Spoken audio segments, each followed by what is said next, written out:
Bendito sea el nombre de nuestro Señor Jesucristo. Vamos entonces a dar continuidad y a cerrar ya con la materia de Cristología, esta hermosa materia que hemos venido transitando ya por algunas semanas.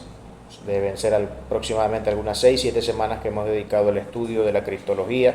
Hoy vamos a estar cerrando específicamente con el tema del alcance de la expiación.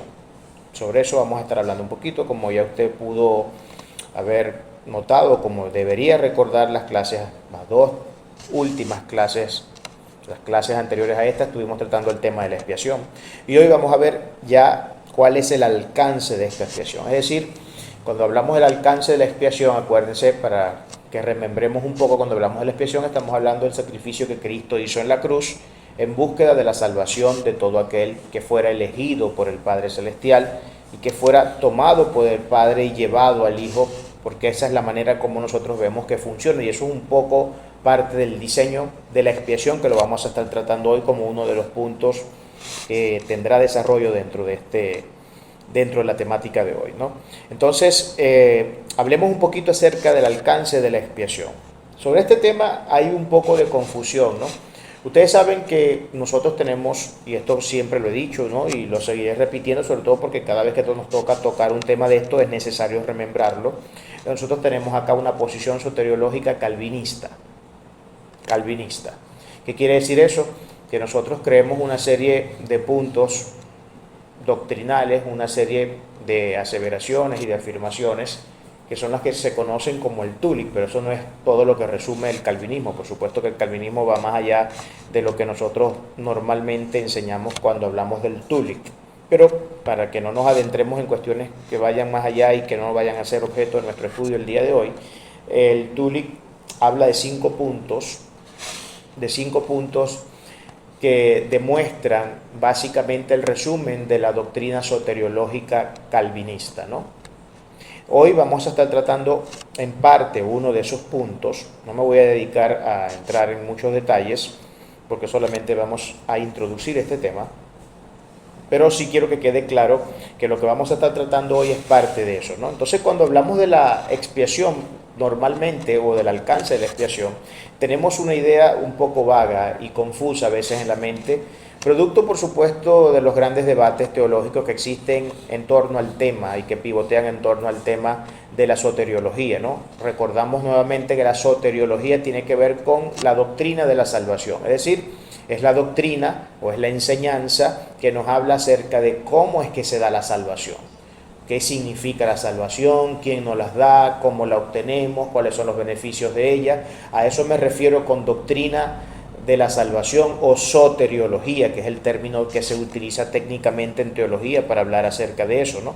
Lo digo para que tengamos claro, ¿no?, por si de repente el argot que es propio de la cultura académica teológica, a lo mejor algunos no lo logran atrapar del todo, ¿no? No lo logran comprender del todo, pero para que tengamos claro entonces lo que significa eso. Entonces la expiación tiene que ver con el sacrificio que Cristo hizo en la cruz, donde alcanzó una redención, nos compró con precio de sangre para podernos dar salvación, podernos dar la salvación. Cuando hablamos de esto, ¿no?, hay mucha confusión sobre lo que significa la expiación limitada. Históricamente la teología reformada no ha usado ese término. Más bien preferirían hablar de expiación definida o definitiva para distinguirla de lo que vendría a ser entonces la expiación indefinida. Porque el tema no es el valor de la expiación. Aquí no tratamos del valor de la expiación. El sacrificio de Cristo ofrecido al Padre fue perfecto. Él no podía hacer más de lo que hizo para efectuar la redención de la humanidad. A veces esta doctrina de la expiación se resume con la frase siguiente: suficiente para todos, pero eficaz para algunos. La expiación es suficiente para todos, pero eficaz para algunos, lo cual quiere decir que su eficacia está limitada a un cierto grupo de personas, pero fue suficiente para cubrir los pecados de todo el mundo. Entonces, cuando nosotros hablamos de la expiación limitada, que es uno de esos puntos que están dentro del TULIC, que como ya les dije es parte de esos 5 puntos del calvinismo, de la doctrina calvinista de la soteriología o de la salvación, la expiación limitada no tiene nada que ver con el hecho de que lo que Cristo hizo no lo hizo entero, no lo hizo completo. porque esa palabra limitado a veces nos lleva a crearnos esa imagen, como que la expiación de Cristo no fue suficiente, entonces necesitamos otra serie de elementos o de, no sé, de repente introducirnos en algunos otros procesos que nos lleven a completar el proceso de salvación, pero no, lo que Cristo hizo en la cruz, y esto tiene que quedar claro, fue completa y absolutamente suficiente para hacer lo que se propuso hacer, es decir, alcanzar la salvación de aquellos que habían sido escogidos de antemano, aquellos que habían sido escogidos antes de la fundación del mundo, por lo que no es un tema de valor lo que tratamos, no es el valor de la expiación, es decir, la expiación tiene tal fuerza o tales limitantes, no hay limitación en la expiación en el sentido de su poder, lo que sí tiene una limitación es en su alcance. ¿A qué me refiero con el alcance? A que no todos se van a salvar. La expiación y la redención, lo que Cristo hizo en la cruz, es para la salvación de un grupo de escogidos, no para toda la humanidad. Nosotros no somos universalistas. El universalismo es la doctrina que enseña que todo el mundo se va a salvar. Que todo el mundo se va a salvar, pero eso es una doctrina como mínimo necia y completamente absurda. Porque si todo el mundo se va a salvar, entonces ¿por qué existe un infierno? O sea, el Señor creó el infierno, entonces ¿en qué? ¿Con qué sentido? Si todo el mundo se va para el cielo. ¿Por qué hablamos entonces de la doctrina del infierno? ¿Por qué hablamos que los que no obedecen el reino, que aquellos que van en contra y que van de espaldas a Cristo, que aquellos que no lo aceptan se irán a la perdición eterna? La palabra es absolutamente clara de que existen dos lugares donde vamos a permanecer eternamente. Uno va a ser en la presencia de Dios para los que fueron escogidos y por supuesto vivieron la vida que tenían que vivir para el Señor, aunque no depende de nuestras obras, eso está claro, depende de la gracia de Dios con la cual Él nos ha escogido, porque esto es una elección que se dio de manera unilateral.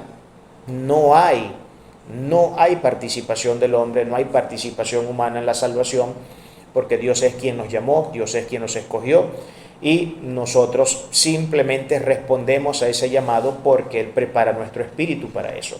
Él nos regenera, Él pone la fe en nosotros y de ahí en adelante Dios comienza a trabajar en el corazón del ser humano. Eso es lo que nosotros creemos y creo profundamente que eso es lo más plausible desde el punto de vista bíblico, aunque no ponemos en desmérito la doctrina contraria, que es el arminianismo, que tiene sus puntos fuertes también y que tiene sus cosas que sin duda son discutibles, son debatibles.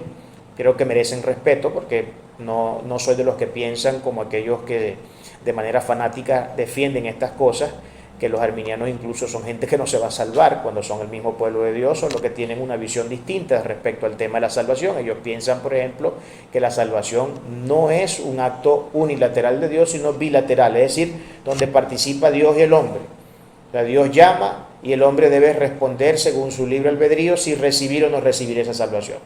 Pero en última instancia, como vemos, la salvación en ese caso descansaría en la elección voluntaria del ser humano, más no en la gracia de Dios, que es la que escoge de manera unilateral. Y esas son básicas y esencialmente las diferencias que existen entre calvinistas y arminianos, ¿no? Eso es un poco el tema. Entonces, volviendo al punto, cuando hablamos de que hay una expiación que es limitada, no está limitada en su poder, sino en su alcance. Lo que Cristo hizo es completa y absolutamente suficiente para poder salvar a los seres humanos que Él escogió de antemano. Es completamente suficiente. La limitación se encuentra en el punto de que esa salvación no es para todo el mundo, sino que es para un remanente de entre todas las naciones de la tierra, porque de todas las naciones de la tierra, de toda lengua, tribu y nación, hay salvos, hay gente que responde al llamado de Dios, incluso hasta en los países más cerrados que pueden existir a nivel religioso, de los países más agnósticos, más ateos, hay participación de grupos cristianos. De hecho, un país que para algunos sería un exabrupto decir que hay participación o que hay presencia de comunidades cristianas es Irán, un país que por cierto está siendo ahorita bombardeado, que está en la guerra y que es lógicamente es de mayoría musulmana porque es un país islámico, pero también hay comunidades cristianas en ese lugar. Así que las bombas no están matando solamente a islámicos, están matando también a cristianos, ¿no? Las bombas que están cayendo ahí están matando también a nuestros propios hermanos, porque esas bombas no respetan, ¿no?, Ellas no andan mirando a ver quién es cristiano y quién es musulmán para ver dónde va a caer, ¿no? Las bombas no distinguen entre ese tipo de cosas, ¿no? Las bombas caen y se llevan a todo lo que esté alrededor y punto, ¿no? Soldados y lo que no es soldado, culpables como también inocentes, ¿no? Esos son lamentablemente las consecuencias siempre de la guerra, ¿no? Es inevitable, ¿no?, tener que tocar ese punto porque vengo profundamente revisando el tema de lo que está aconteciendo ahorita con esto de la guerra, ¿no?, de Estados Unidos e Israel contra Irán, ¿no? Entonces, esto es un poco el tema de la expiación. Vamos a hablar entonces acerca del diseño. Del diseño. Para hablar del diseño de la expiación tenemos que hablar primeramente del diseñador. ¿Quién diseña la expiación? ¿Quiénes son las que participan en el acto de la expiación? ¿Quiénes son los participantes? Bueno, la participación la tenemos de parte de toda la Trinidad, ya lo hemos dicho. El Padre, el Hijo y el Espíritu Santo, los tres que esencialmente, ontológicamente son un mismo ser, divino todos, Dios, un único Dios, porque todos comparten la misma esencia, todos comparten la misma divinidad, todos comparten las mismas características, no hay distinción entre ellos en materia ontológica ni en materia volitiva. Ellos tienen la misma voluntad, están inclinados a los mismos deseos, están inclinados a la misma pasión, están inclinados a los mismos amores, porque en esencia son exactamente lo mismo, solo que hay una distinción personal, pero en esencia son lo mismo. Pero cuando hablamos entonces del diseño de la expiación, estamos hablando de que hay una participación, como hablamos en el tema de la redención, hay una participación de la Trinidad. Habíamos dicho que el Padre es quien, y por ponerlo en unos términos, ¿no?, que no sería la mejor forma de decirlo, pero para ponerlo en unos términos que nos entendamos, el Padre es quien idea el plan de salvación, el Hijo quien lo ejecuta yendo a la cruz, porque lo idea, se lo encomienda al Hijo para que vaya a la cruz a morir por nosotros, y luego el Espíritu Santo es quien viene a aplicar el efecto de esa salvación, o el efecto más bien de esa redención sobre cada uno de los seres humanos, porque el Espíritu Santo es parte del plan también, está dentro del plan de salvación, Él es parte, Él es uno de los participantes de todo este proyecto de redención, de todo este proyecto de expiación, y por supuesto que Él tiene su parte también en este asunto. Entonces, cuando hablamos del diseño de la expiación, estamos hablando de un diseño que se ejecuta por ellos, un diseño donde vemos que el Padre envía al Hijo, porque recordemos nosotros que el pecado entró a la humanidad por un hombre. Ese hombre se llama Adán, que lo recordamos allá en el huerto del Edén, en el principio, en el Génesis. En los primeros capítulos del Génesis podemos ver un poco redactada la vida de esos primeros hombres, de Adán específicamente, de Adán y Eva, y podemos ver cómo ellos cayeron de la gracia del Señor. Ellos cayeron de la gracia de Dios, cometieron alta traición ante el trono del Señor y bueno, pues tuvieron que llevar una serie de consecuencias negativas por eso. Por ejemplo, la mujer se le dijo que tendría como señor a su marido, que el marido se enseñorearía sobre todas las cosas sobre ella, y otro de las cuestiones que tuvo que pagar la mujer también fue que el Señor le dijo que ahora parirás con grandes dolores. Los dolores de parto serán parte de tu acompañamiento cada vez que vayas a dar a luz, en recordatorio de que tu caída sí tuvo efectos muy precisos y pronunciados sobre la humanidad.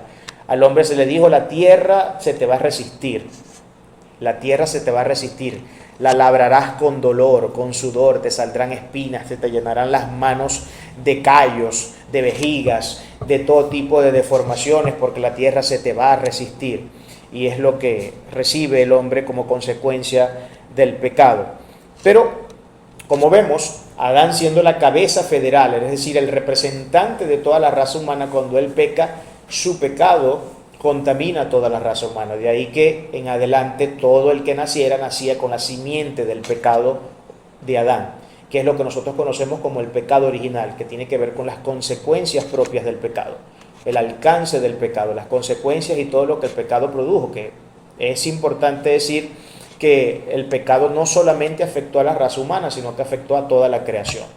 Afectó a los animales, el reino vegetal, afectó todo lo que existe, fue afectado por el pecado. Por eso que los animales también mueren, por eso que hay una serie de todo el mundo se enferma, no solamente los seres humanos, los animales también se enferman, los animales también mueren. La vegetación también tiene sus problemas, el reino vegetal, todo podemos ver que hay problemas, en todo sentido hay problemas. Tenemos problemas en el mismo cosmos, algunas cosas que están fuera de orden, meteoritos a veces chocando con planetas o chocando con la Tierra y haciendo desastres, un montón de cuestiones. O sea, el pecado tuvo consecuencias cósmicas, no solamente a nivel personal, no solamente a nivel del hombre, sino que tiene consecuencias cósmicas. Ahora, ese pecado, como vemos, entró por un hombre, y lo que Dios requería y exigía para que el problema del pecado se resolviera, puesto que entró por un hombre, tenía que salir por un hombre.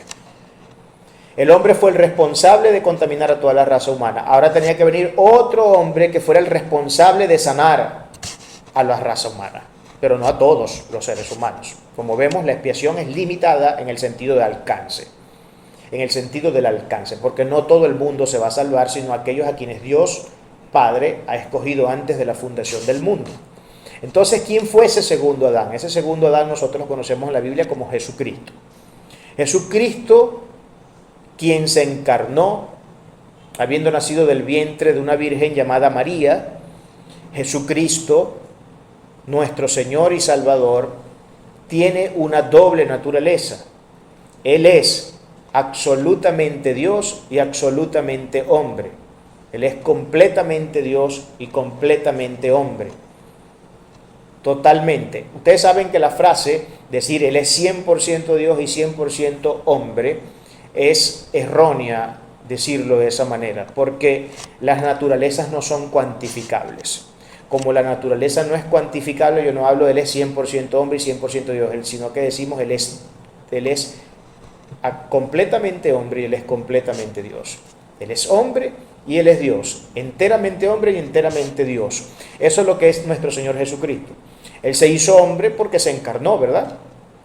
Estamos hablando del diseño de la expiación, por eso que tengo que tratar todo este tema. Él se hizo hombre porque se encarnó.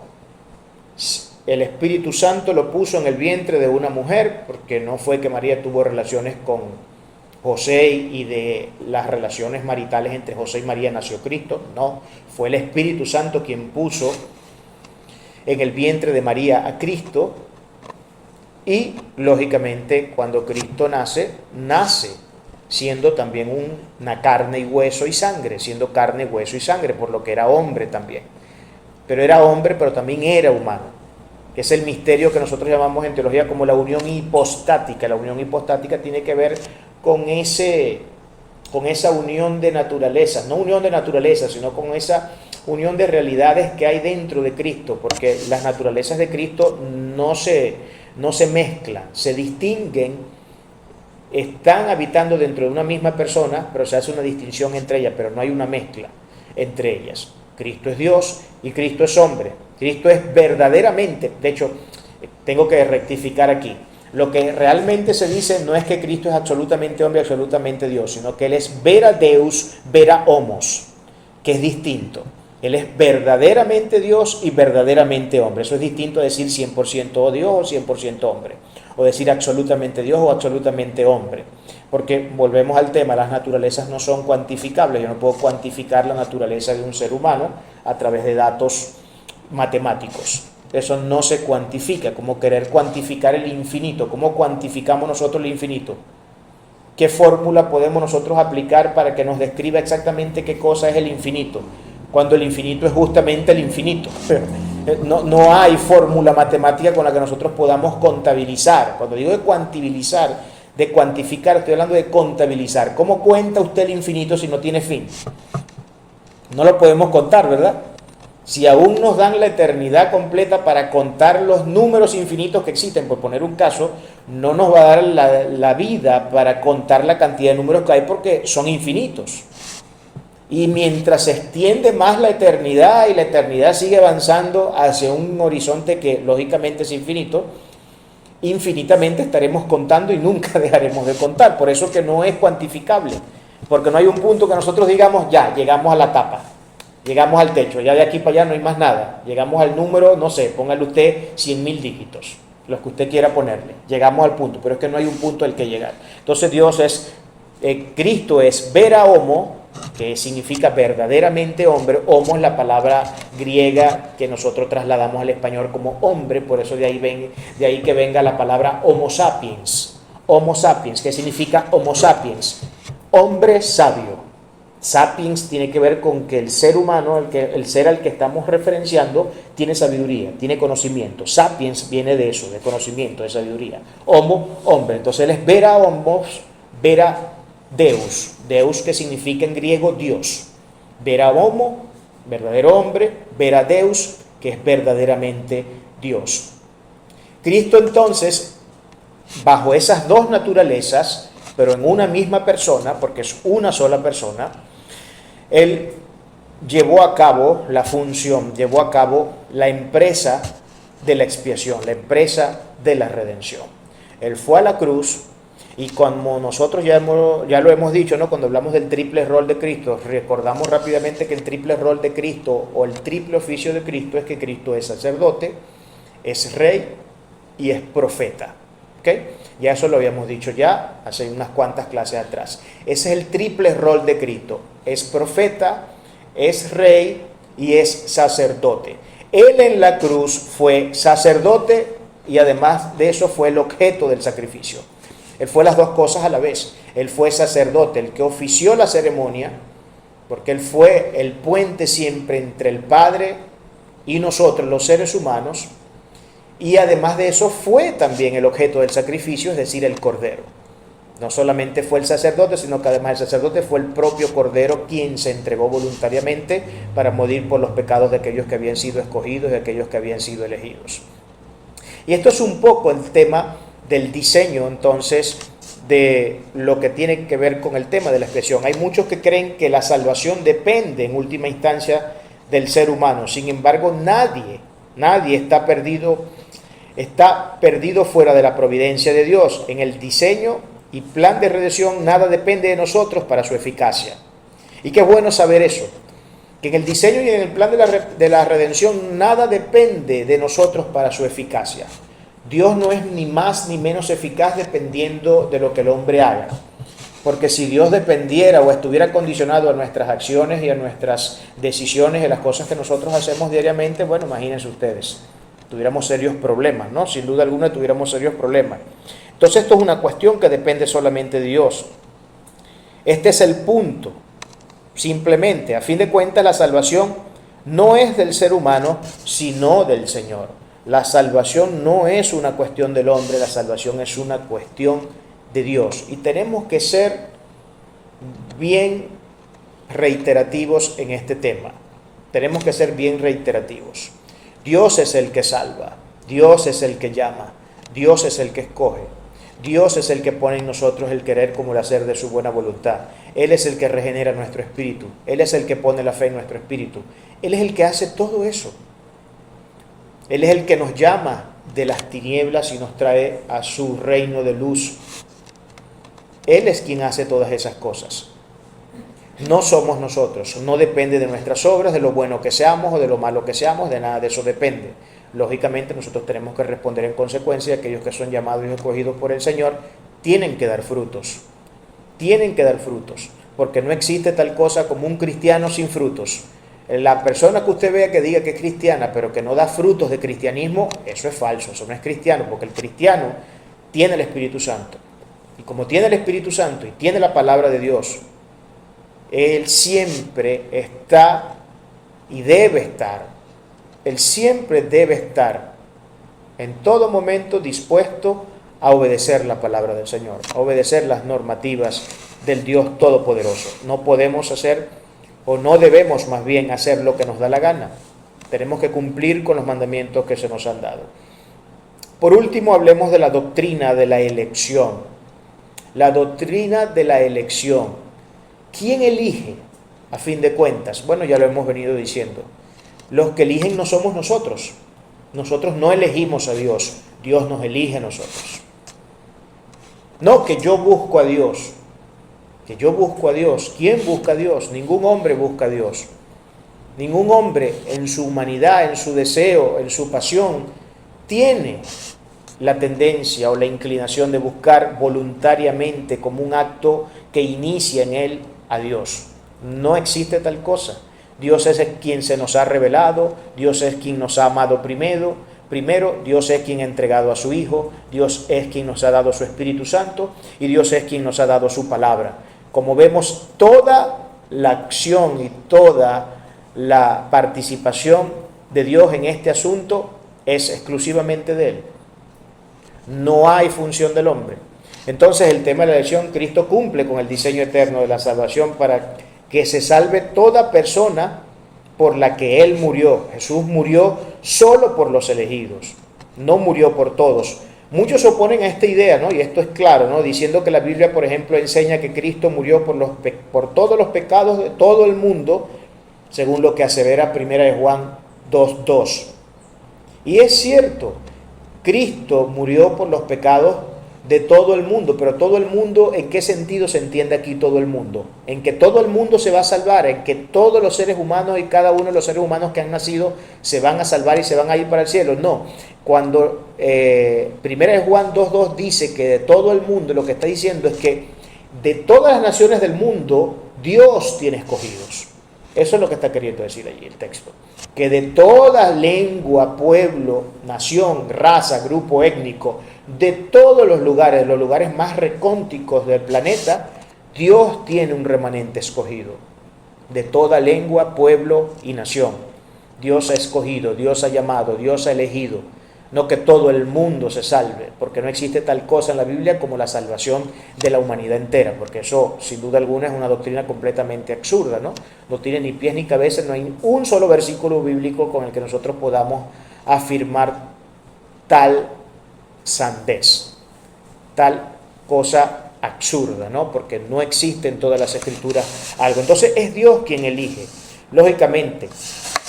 Él es quien elige. En otras palabras, desde un punto de vista bíblico, Jesús no murió solo por los judíos, murió por judíos y gentiles de todo tipo. Murió por gente de toda tribu, lengua y nación. No murió solamente por los judíos, porque los judíos creían que solamente Cristo era de ellos o que Dios era solamente para ellos, ¿no? Cuestión que tuvieron que aclarar los discípulos, cuestión que tuvo que aclarar un Pablo, que tuvo que aclarar un Pedro, que tuvo que aclarar, por supuesto, el mismo Cristo, y cuestiones que incluso se ven desde los tiempos veterotestamentarios, los tiempos del Antiguo Testamento. Incluso vemos cómo ya Dios tenía planes, o demostraba que sus planes no eran solamente con el pueblo de Israel. Porque si nosotros recordamos, por ejemplo, el acontecimiento de Jonás, Jonás fue llamado a predicar a Nínive, a una nación gentil, una nación pagana. No estamos hablando, cuando hablamos de Nínive, no estamos hablando de israelitas, no estamos hablando de judíos. Estamos hablando de una nación gentil. Entiéndase por gentil, cuando la Biblia habla de un gentil, está haciendo la diferencia entre judío y el resto del mundo. Los judíos, que fueron el pueblo, o no los judíos, los israelitas, para ser más técnicamente específico, los israelitas, ese pueblo que Dios formó de los lomos de Abraham, Isaac y Jacob, fueron el pueblo inicialmente llamado para llevar a cabo la obra y la empresa del Evangelio. Pero ellos no eran los únicos escogidos. Ya Dios estaba dando registros de que no eran los únicos escogidos y que no eran los únicos que contemplaba Dios en el plan de salvación. Porque cuando vemos a un Jonás que está siendo llamado a predicar a la nación de Nínive, que era una nación gentil, y ahí se está dando cuenta la gente que el plan de Dios no era solamente para los judíos, no era solamente para los jugos, no era solamente para esta gente que, bueno, que tiene sin duda alguna una apreciación de la realidad de Dios diametralmente opuesta a lo que la Biblia enseña realmente, ¿no? Entonces, la doctrina de la elección es una cuestión que depende única y exclusivamente de Dios y no depende en ningún sentido de nosotros. Recordemos un episodio muy importante para que vean que esto no depende de las obras. Cuando nació Jacob y Esaú, que eran morochos, eran gemelos, Dios dijo antes de que nacieran, antes de que cualquiera de ellos hubiera nacido, hubiera llegado a la vida, dijo: a Jacob amé, a Esaú aborrecí. Y no habían ni siquiera nacido, no habían hecho ni bien ni mal, y ya Dios había escogido a Jacob. Ese es un claro ejemplo donde nosotros podemos ver que no depende de las obras, porque ni habían nacido, ni habían hecho la primera cosa, ni habían pronunciado ni la primera palabra por su boca, y ya Dios a uno de los dos lo tenía como elegido y el otro no. Ahora, esto es una doctrina que lógicamente siempre suele producir mucho escozor en ciertos grupos evangélicos, en ciertos grupos cristianos, ¿no? Porque algunas de las cosas que las personas que adversan esta doctrina dicen, por ejemplo, que entonces Dios es un ser injusto, porque Él elige a su conveniencia a quienes ellos quieren, y entonces a lo mejor está eligiendo a los que no quieren ser cristianos, y a los que sí quieren ser cristianos los está dejando por fuera. Eso es lo que algunos detractores de esta doctrina enseñan. Pero es que la realidad es que ningún ser humano quiere nada con Dios. A los que Dios está eligiendo no los está eligiendo porque ellos quieren tener algo con Dios, los está eligiendo, no los está eligiendo por eso, porque ninguno de nosotros ha querido inicialmente tener nada con el Señor. Ninguno de nosotros ha querido inicialmente tener nada con el Señor. ¿Por qué se convirtió usted? ¿Por qué usted llegó a los pies del Señor? ¿Por qué se está congregando? Porque Dios le envió a una persona que le hablara del Evangelio, que hiciera una oración de fe, que lo invitó a la iglesia. Están viendo cómo es el Señor el que lo busca siempre a uno. Nosotros no fuimos voluntariamente. No, que yo me paré un día y agarré y decidí irme para la iglesia. Hay alguna persona que podría decir eso, sí, pero ¿por qué de repente puede que alguien haga eso así? ¿Pero por qué lo hizo? No, porque es que yo recuerdo que una vez hace como 20 años una señora por allá me predicó y me dijo esto, y ahora en ese momento que viene a dar fruto esa palabra. Entonces no es un acto de la voluntad del ser humano, es que se lo predicaron hace un tiempo atrás, tenía noción de eso, se acordó en un momento, el Espíritu Santo lo redargulló, le recordó esa realidad y le hizo sentir la necesidad de ir a buscar a Dios. Pero no fue usted el que lo buscó, fue Dios el que siempre nos está buscando. Es el Todopoderoso el que siempre nos está buscando. Él es quien elige, y elige por su gracia. Elige de manera unilateral. Unilateral significa que la participación de esa elección es única y exclusivamente de Él. Por eso es unilateral, de uno. Uno fue el que hizo lo que tenía que hacer, el otro no hizo nada. Nosotros no tuvimos que hacer nada para que Dios nos eligiera. Simplemente nos elige porque en su gracia Él decidió por nosotros. Ahora, ¿qué razones tuvo Dios para elegirnos? Yo creo que ninguna, pero sin embargo esto sigue siendo uno de los grandes misterios que existen dentro de todas las Sagradas Escrituras. Es uno de los grandes misterios a los que no podemos responder, y seríamos necios si intentáramos especular sobre temas donde la Biblia no da información al respecto, ¿no? Diría en este caso, como dice un predicador, nosotros debemos callar, nosotros debemos hablar donde la Biblia habla, pero callar donde la Biblia calla. La mayor parte de los problemas, de las falsas doctrinas, de las herejías, de las blasfemias y de los grupos sectarios que han nacido en la historia de la humanidad cristiana, en la historia del cristianismo, han nacido precisamente porque gente que se ha dedicado a hablar donde la Biblia calla no ha podido dejar de hablar. Entonces la Biblia calla en algunos asuntos donde no revela cuestiones algunas, pero la gente quiere siempre estarle buscando la quinta pata al gato, y en esa de estarle buscando la quinta pata al gato se convierten en herejes, se convierten en blasfemos, se convierten en gnósticos y en todo tipo de cosas locas que el Señor aborrece por completo. Y esto es entonces, hermanos, así a grosso modo, como pudimos ver de manera muy escueta, haciendo un pequeño vuelo de pájaros sobre estos asuntos, un poco entonces con lo que tiene que ver con el tema del alcance de la expiación. Alcance que, como sabemos, es un alcance que está definido para aquellos que han sido elegidos, y solamente esos que han sido elegidos son los que podrán gozar de los beneficios del Todopoderoso, de los beneficios de la salvación. Solamente los que han sido elegidos. Los que no han sido elegidos, lógicamente, no se deben vestir porque no van a ir para el baile. Por mucho que quieran, aunque nunca quieren, porque nadie quiere a Dios, ya esto lo hemos dicho, nunca nadie quiere. Dios no es que está dejando por fuera a los que quieren, porque nadie nunca quiere, sino que sencillamente Dios elige unilateralmente en su santa y soberana gracia. Gloria sea el nombre del Señor.